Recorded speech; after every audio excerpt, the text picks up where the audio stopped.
واقعہ کربلا اس سے ریلیٹڈ نہیں ہے کہ جی ان کے اوپر پانی بند ہو گیا، ان کے اوپر ظلم ہوا، کتنے بندے شہید ہوئے، یہ سیکنڈری چیز ہے. اصل چیز ہے کربلا ہوئی کیوں نبی علیہ السلام کی محنت کو 50 سال کے اندر اس لیول تک پہنچا دیا گیا کہ ہزاروں صحابہ زندہ ہیں اور نبی صلی اللہ علیہ وآلہ وسلم کی پوری اولاد ذبح کر دی جاتی ہے. ہم تو یہ کہہ نہیں رہے کہ کیسے ذبح کیا انہوں نے، آری چلائی تھی یا تلوار چلائی تھی، یہ تو واقعہ کربلا تو سب کو پتہ ہے، ان کی شہادت بھی سب کو پتہ ہے. جامعہ ترمذی میں حدیث ہے حسن و حسین جنتی نوجوانوں کے سردار ہیں اور ان کی والدہ جو ہے وہ جنتی عورتوں کی سردار ہیں.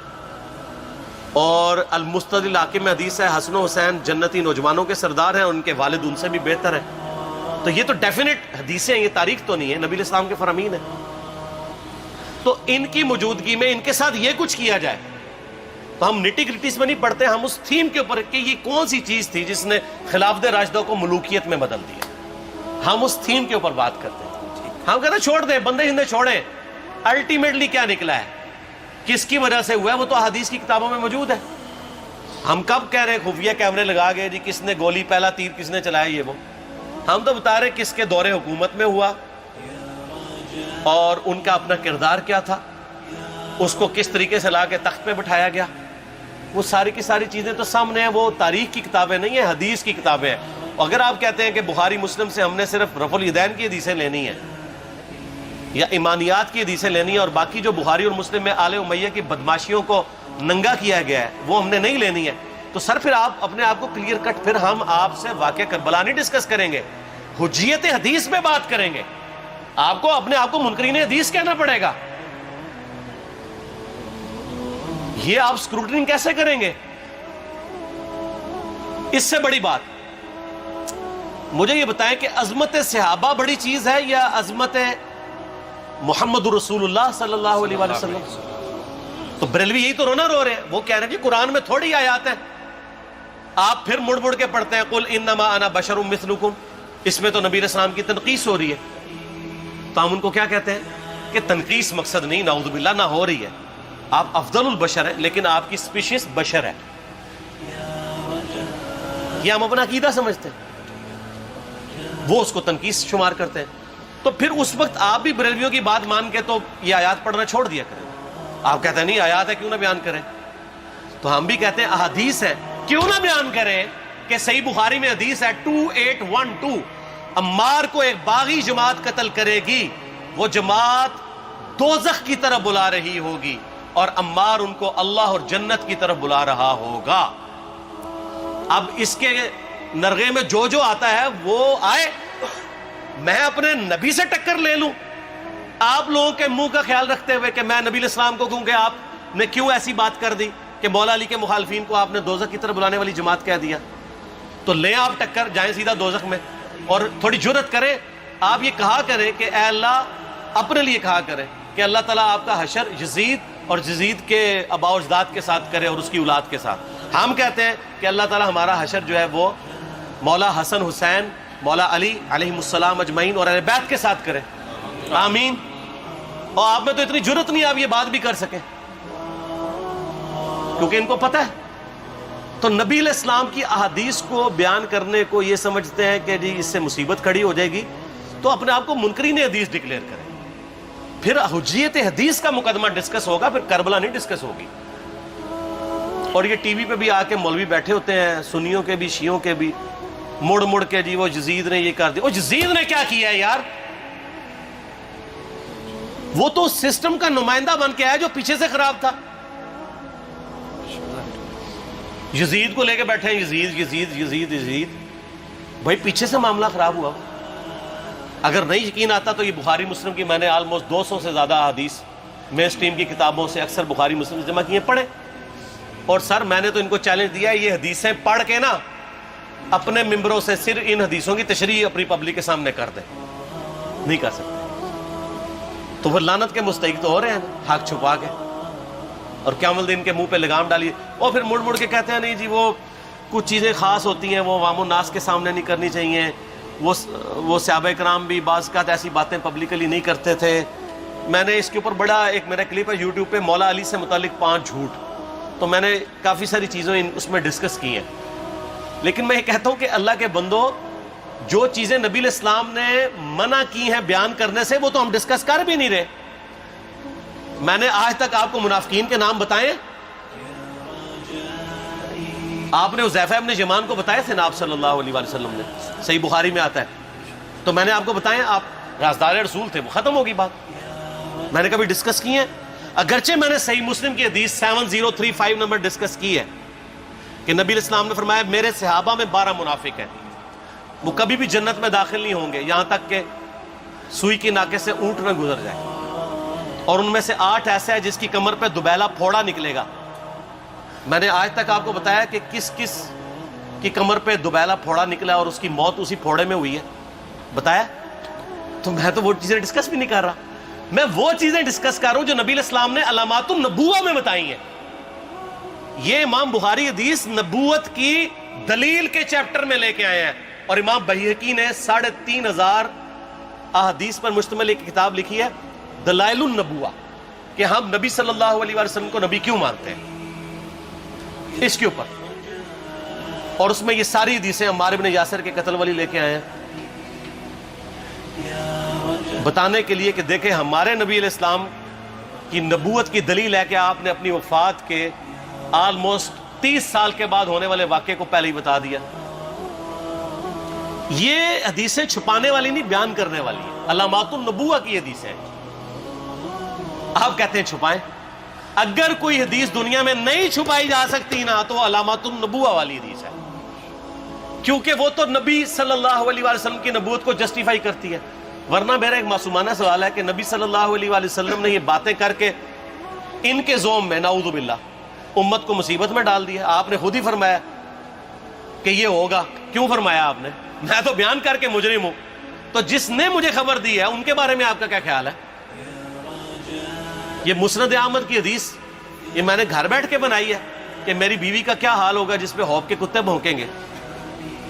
تو سیدہ عائشہ سے مجھ سے زیادہ نبی علیہ السلام کو محبت تھی، لیکن آپ اللہ کے پیغمبر تھے، آپ نے اپنے گھر کی خبر بھی نہیں چھپائی، بتا دی کہ یہ ہوگا. اور اس سے بڑھ کے آپ صحیح بخاری میں دیکھیں عمار ابن یاسر کا خطبہ ہے. میں نے یہ سارا، پریشان نہیں ہونا، یہ ریسرچ پیپر میں سارا کچھ موجود ہے اور کوئی چیز بھی ایسی نہیں جو اس میں سکپ ہو. صحیح بخاری میں خطبہ ہے کہ عمار ابن یاسر کو مولا علی نے بھیجا کوفے میں. کوفے والے نیوٹرل ہو گئے تھے کیونکہ بصرہ سے سیدہ عائشہ آ رہی تھیں اور وہاں پہ انہوں نے کہا نہ ہم سیدہ عائشہ کا ساتھ دیں گے نہ مولا علی کا دیں گے. تو عمار ابن یاسر کو تیار کرنے کے لیے، یعنی وہاں کے جو عوام تھی اس قتال کے لیے، مولا علی نے بھیجا. تو سیدنا عمار ابن یاسر نے وہاں پہ کوفے کے ممبر پہ خطبہ دیا. بخاری کے الفاظ ہیں، اوپر والی سیڑھی پہ عمار ابن یاسر نے حسن ابن علی کو بٹھایا، حالانکہ حسن ابن علی سے 4 گنا بڑی عمر تھی عمار ابن یاسر کی، 90 پلس ہو چکے ہوئے تھے، 3-4 گنا ان کی عمر تھی. لیکن اہل بیت کا احترام کیا. خود نچلی سیڑھی پہ بیٹھے. بخاری کے الفاظ ہیں کہ اے لوگو اللہ نے تمہیں آزمایا ہے، ایک طرف دنیا اور آخرت میں تمہارے نبی کی بیوی ہے سیدہ عائشہ، دنیا اور آخرت میں، یعنی عزت اپنی جگہ قائم. یہاں لوگ سمجھتے ہیں کسی کی غلطی آ گئی تو پتہ نہیں کیا ہو گیا. وہ یار اس کا مرتبہ اپنی جگہ ہے، غلطی اپنی جگہ ہے، پیغمبر نہیں ہے وہ. اور دوسری طرف علی ابن ابی طالب ہے. اللہ اب دیکھے گا تم عائشہ کی اطاعت کرتے ہو یا اللہ کی. علی کی نہیں، اللہ کی. کیوں؟ یا ایھا الذین آمنوا اطیعوا اللہ واطیعوا الرسول واولی الامر منکم. ان کا اولو الامر مولا علی ہیں، ان کی اطاعت واجب ہے. یہ اللہ نے آزمایا ہے کہ اللہ کی اطاعت کرتے ہو یا عائشہ کی. اور آپ حیران ہوں گے یہ حدیث امام بخاری حضرت عائشہ کی فضیلت والے چیپٹر میں لے کے آئے ہیں. اگر امام بخاری مشورہ کر لیتے نا ناسبیوں سے تو انہوں نے کہا تھا سر آخری صحیح رکھو، پچھلے والا رہن دو، بلکہ پچھلے والا رکھو آخری والا رہن دو، کہ عائشہ دنیا اور آخرت میں. وہ حدیث گھڑنے کا میں آپ کو طریقہ بتاتا ہوں، کاٹ چھانٹ کرنے کا. وہ آدھی حدیثیں لکھتے ہیں نا، آدھی حدیث ایسے لکھتے ہیں امام بخاری کہ سیدہ عمار ابن یاسر نے خطبے کے دوران فرمایا کہ سیدہ عائشہ دنیا اور آخرت میں تمہارے نبی کی بیوی ہے، بس.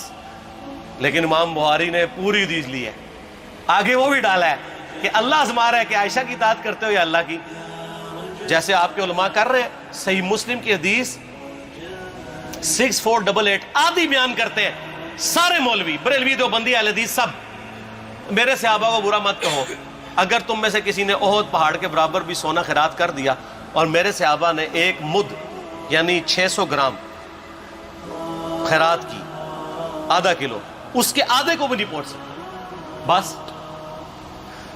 حالانکہ یہ مسلم کی حدیث سٹارٹ اس سے ہوتی ہے کہ عبد الرحمن بن عوف کو خالد بن ولید نے گالیاں دی جھگڑے کے دوران، حالانکہ دونوں مسلمان تھے، دونوں صحابی تھے۔ آپ نے حضرت خالد بن ولید کو بلا کے ڈانٹا، فرمایا تم میرے صحابہ کو برا مت کہو۔ تو خالد بن ولید نے تو آگے سے نہیں کہا حضور میں بھی صحابی ہوں۔ ان کو پتا تھا کہ عبد الرحمن بن عوف نے اس وقت اسلام قبول کیا جب اسلام کا مطلب تھا مار، تکلیف اٹھانا، اور خالد بن ولید نے گولڈن پیریڈ میں صلح حدیبیہ کے بعد اسلام قبول کیا۔ میں اب تم لوگ یہ کر رہے ہو، تم لوگ اگر احد پہاڑ کے برابر بھی سونا خیرات کر دو، یعنی صلح حدیبیہ کے بعد والے لوگ میرے ان کے برابر نہیں ہو سکتے۔ اور جو فتح مکہ پہ معافی مانگ کے مسلمان ہوئے ہیں طلقاء، مؤلفۃ القلوب آل امیہ، ان کا تو لیول ہی کچھ نہیں ہے۔ یہاں تو خالد بن ولید کے بارے میں یہ بات کی جا رہی ہے، اور پھر وہ مؤلفۃ القلوب اپنے زمانے میں ممبروں پہ سب و شتم کروائیں سیدنا علی پر، تو سب سے پہلے تو ان کو کہنا چاہیے جن کے بارے میں حدیث تھی کہ تم صحابہ کو گالی مت دینا۔ ہم نے تو خیر کبھی دی بھی نہیں ہے۔ اور میں یہ آخری جملہ ان کو ایسا بولتا ہوں کہ جو ان کے دماغ تک ڈرل کر جائے گا کہ آل امیہ نے جو کچھ اپنے دور کے اندر سیدنا علی کی گستاخیاں کی ہیں نا، ہم نے تو ویسی کوئی ایک گستاخی بھی آل امیہ کے بارے میں نہیں کی ہے۔ میں نے آج تک آل امیہ کے اوپر بائی نیم کسی کے اوپر لعنت کی ہے؟ حالانکہ یہ مولا علی پہ کرتے رہے، یہ ہے لعنتی خود ہو گئے نا، جب مولا علی پہ لعنت کی تو لوٹ آئی۔ مسند ابی اعلیٰ میں صحیح سند کے ساتھ حدیث موجود ہے، مسند احمد میں بھی موجود ہے کہ سیدنا علی کو جس نے گالی دی اس نے رسول اللہ کو گالی دی صلی اللہ علیہ وسلم۔ جب ام سلمہ نے کہا تھا، شیخ زبیر صاحب نے اس کو تحکیم میں صحیح لکھا ہوا ہے فوٹ نوٹ کے اوپر، کہ لوگوں تمہارے ممبروں پر رسول اللہ کو گالیاں دی جاتی ہیں، تو انہوں نے کہا معاذ اللہ، ہم کب کہیں گے، ایسا نہیں ہو سکتا۔ تو ام سلمہ نے کہا تم لوگ علی اور اس سے محبت کرنے والوں پہ گالی گلوچ نہیں کرتے ہو کیا؟ جبکہ میں نبی کی بیوی کہتی ہوں کہ سب سے زیادہ رسول اللہ سے محبت، سیدنا علی سے محبت نبی صلی اللہ علیہ وآلہ وسلم کرتے تھے۔ لہٰذا جب یہ تم کہتے ہو نا علی پر لعنت، علی سے محبت کرنے والوں پہ لعنت، تو یہ لعنت تو تم نبی علیہ السلام تک لے کے جا رہے ہو نعوذ باللہ، کیونکہ علی سے محبت کرنے والا پہلے نمبر پہ نبی صلی اللہ علیہ وآلہ وسلم ہے۔ اور پھر کہتے ہیں سب کا مطلب وہ تنقید ہے، اور نہ، پرانیاں گلاں، پرانے بابے، پرانے بزرگ جھوٹے ہو۔